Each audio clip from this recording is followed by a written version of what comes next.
याचे नाणी नचले खऱ्या मोले, जरी हिंडविले देशोदेशी,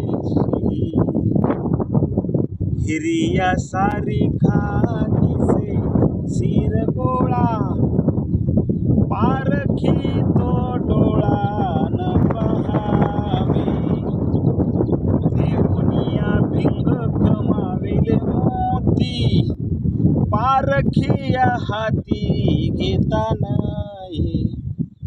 तुका म्हणे काय नटोनिया व्यर्थ, आपुलेची चित्त आपणा ग्वाही.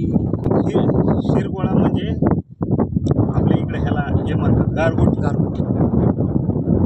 हिऱ्यासारखा दिसतो तो, चमकतो, पण पारखी बघितलं की फेकून देईल. बरोबर. हिऱ्यासारखा दिसेल पारखी तर डोळा तर बघत सुद्धा नाही त्याकडे. खरंय. एवढंच का तुकाराम महाराज म्हणतात काच आहे काच, खरंय.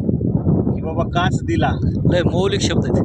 काच काय आणि जे ह्याच्यासारखे येतं म्हणजे वास्तवमध्ये ते तांबे येतं, वास्तवमध्ये ते गारगोटी येतात, वास्तवमध्ये ती काच आहे. पण ते तांब स्वतःला सोनं म्हणवतंय, गारगोट स्वतःला हिरा म्हणवते आणि काच स्वतःला मोती समजते. तुमच्या मनाला विचारा, आपुलेची चित्त आपणा ग्वाही. तुमच्या मनाला माहिती तुम्ही कोण आहे. खरंय. आज तुम्ही तुमच्या मनाला विचारा, त्यावेळेस कळून तुमचं खरं स्वरूप.